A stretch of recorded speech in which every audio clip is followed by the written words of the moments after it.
All right, buckle up, everybody. We're diving deep into AGI today, Artificial general intelligence, that's right. and we're tackling a report that's been making waves, Yeah. actually. Yeah, Yeah, Curt Robbins, senior technical writer, I know, Curt. he suggested we take a look at it. It's called Situational Awareness, the Decade Ahead. Okay, I've heard of this one. It's written by Leopold Aschenbrenner. Former OpenAI, right. That's him.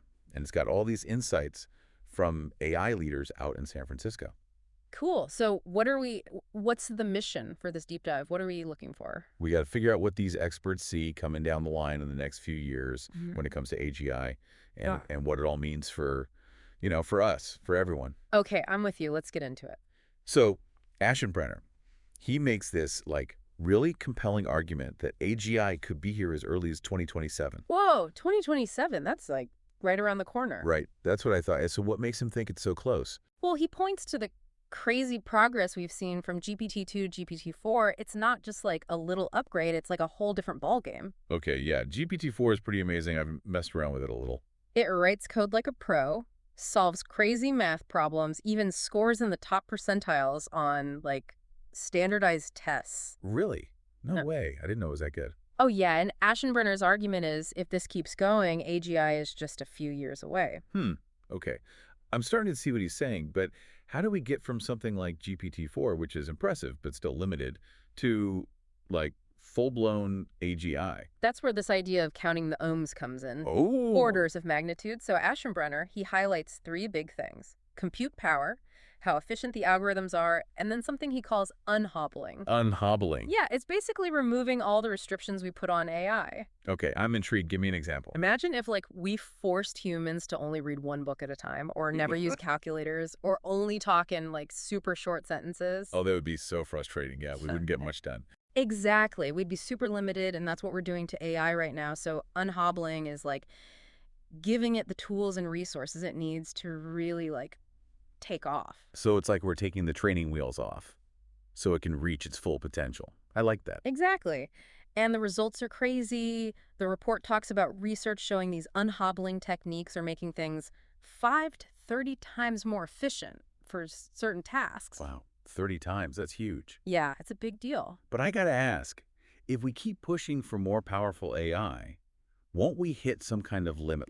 How much more can these models even learn? You're hitting on a key point there. It's the data wall. Aschenbrenner knows we're getting close to the limit of what we can do with all the data we have on the internet. Oh, so we're running out of stuff to teach them. Pretty much. He uses this analogy. It's like reading the same book 16 times. Eventually, you're not learning anything new, Yeah, that makes sense. So what happens then? Do we just stop making progress? Not necessarily. There are some really cool ideas out there, like making synthetic data. Synthetic data. What is that? It's basically artificial data, custom made to train the models. Imagine data sets that are specifically designed to teach certain skills or knowledge. Whoa, that's pretty mind-blowing. Does that even work? Think about AlphaGo, the AI that crushed Go. Oh, yeah, I remember that. That was wild. Part of how it got so good was by playing millions of games against itself, generating its own data through self-play that's like synthetic data in action. Huh. So we might be able to get past this data wall after all, but let's go back to this unhobbling thing for a sec. You said it makes things way more efficient. Can you give me a real-world example? Sure, one example from the report is giving an AI access to external tools like calculators or code libraries. It's like giving a human a toolbox. Suddenly they can do way more complicated stuff. Yeah, that makes sense. And in one study, this simple change made things 5 times more efficient. 5 times just from giving it tools. It's Yeah. crazy. So even GPT-4, as impressive as it is still being held back by these limitations. Exactly. Imagine what it could do if it had access to the same tools and resources we have. The potential is mind-boggling. Okay, so we've got AI getting smarter, maybe hitting a data wall, but also finding ways to break through. It's a lot to take in, but how does this all affect us, in the real world? What about our jobs, our everyday lives? That's the big question, right? And Aschenbrenner doesn't shy away from it. He actually paints this picture of AI becoming a drop-in remote worker. A drop-in remote worker. Yeah, imagine AI that you can train and onboard just like a human employee, and it can handle complex tasks and projects all on its own. Whoa, okay. That's a pretty big shift, but is that a good thing or a bad thing? It's kind of both, and it really depends on who you are. It raises a big question for you listening. How could this change your job, your industry? Will AI be a helpful teammate, Or will it be competition? That's something we all need to be thinking about. But let's be real. When we talk about AGI, there's this big elephant in the room, You mean? superintelligence. Yeah, the idea of AI that's smarter than us in basically every way. It's kind of scary, but also fascinating. And Aschenbrenner doesn't sugarcoat the risks. He compares going from AGI to superintelligence to Hmm. going from the atomic bomb to the hydrogen bomb, like 1,000 times more powerful. And what's really unsettling is how fast he thinks it could happen. The report says AGI could lead to superintelligence in like a year, maybe even less. Like a year. These systems could start like automating AI research itself, making everything speed up even more. Okay, now that is a scary thought.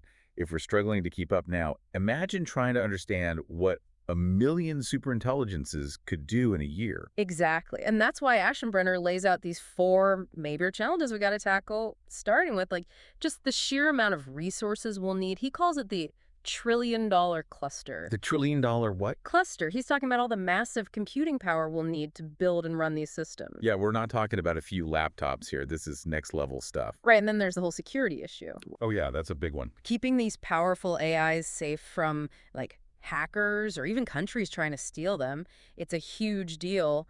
Imagine what could happen if a super intelligent AI fell into the wrong hands. It doesn't even bear thinking about. And then there's, what was it, super alignment. Yeah, how do we make sure these super intelligent AIs are on the same page as us, that they share our values and goals? How do we stop them from going rogue? It's like that saying, be careful what you wish for, you might just get it. Exactly. And then the last challenge, it's a geopolitical one, the race with China. We got to make sure the free world stays ahead in AI for our economy and for our safety. This isn't just a tech race. It's a global competition with some pretty high stakes. Absolutely. Okay, so this is a lot to process. I'm feeling a little overwhelmed right now. I hear you. It's a lot to take in. So we've got all these challenges, but what happens if we actually overcome them? What if we build AGI that's safe, secure, and aligned with our values? What does a world with superintelligence even look like? That's when things get really interesting. Okay, I'm ready for interesting. Lay it on me. Aschenbrenner paints this picture of a world where AI is like woven into every part of our lives. He talks about crazy economic growth because AI will be doing so much of the work, creating whole new industries. So like, we'll all have more free time. Sign me up for that. He also talks about incredible scientific breakthroughs because AI will be speeding up research in things like medicine, energy, even climate change. It's like having a million Einsteins working around the clock to solve all our problems. Exactly. But Aschenbrenner's also realistic. He knows this transition won't be easy. He talks about people losing jobs because AI will be taking over. Yeah, that's what a lot of people are worried about. How do we make sure everyone benefits from this, not just a few lucky people? He says we need to start thinking now about how to prepare people for the jobs of the future, maybe retraining programs or some kind of basic income so everyone has enough to live on, even if their job is automated. So it's not just about building the tech, it's about building a society that can handle it. Right, it's a big challenge, but we got to start figuring it out now. Okay, so we've got the economic stuff, the jobs, but Aschenbrenner also goes deeper, right? Like, Yeah. what does this all mean for humanity? He goes there, he talks about the philosophical and ethical implications of a world with superintelligence. He asks questions about consciousness, the meaning of life, even the future of humanity itself. Well, those are some big questions. Like what happens to our sense of purpose, our identity, when AI is smarter than us in basically every way? Do we become irrelevant? Or do we find new ways to define ourselves? It's almost like we're entering a whole new stage of evolution where our relationship with tech gets even deeper. Aschenbrenner doesn't have all the answers, but he wants us to start thinking about these questions now before it's too late. Don't wait until the robots are at the door. Exactly. He's basically saying, don't just focus on the how, think about the why. Yeah, why are we building superintelligence? What do we want it to achieve? We need to be clear about our values and goals because the AI we build will reflect those choices. So it's not just a technological journey, it's a human one, figuring out who we are and what we want to become in a world where AI isn't just a tool anymore, but maybe a partner, a rival, or even What? our successor. It's a lot to think about, that's for sure. Actually, one thing that Aschenbrenner really gets into is how worried he is about AI security here in the U.S. Oh, really? What's he concerned about? He thinks we're not, like, taking the threat seriously enough. Interesting. especially when it comes to, protecting our research, all the development we're doing from, well, From other countries. yeah, I mean, it exactly. makes sense. Everyone wants to be at the forefront of AI. Right. And he's particularly worried about this thing called open weight sharing. Open weight sharing. What's that? It's this practice of like sharing AI models and research findings openly. Oh, so everyone can benefit from the progress Yeah, the idea is to encourage collaboration and innovation, but Aschenbrenner argues that it also makes it super easy for others to like copy our work. and use it against us, Yeah. potentially. Exactly. It's like we're giving away the keys to the kingdom. So is he saying we need to be more secretive about AI research? He thinks we need to find a better balance, between being open and being secure. Yeah, I see what you mean. We can't just shut everything down and hide in a corner. Right. It's not about being completely secretive, but being more strategic about what we share and who we share it with. Okay, that makes sense. So what does he suggest we do? Well, he talks about a few things like stronger controls on exporting sensitive AI tech, more funding for cybersecurity research, and better collaboration between the government and private companies. So like a more coordinated national strategy on AI. Exactly. He thinks we need to start thinking about AI security as a national security issue, not just a tech issue. Yeah, the stakes are definitely high enough for that. Absolutely. This isn't something we can afford to ignore. Okay, so let's say we manage to figure all this out. We build secure AGI. We stay ahead in the global AI race. What happens then?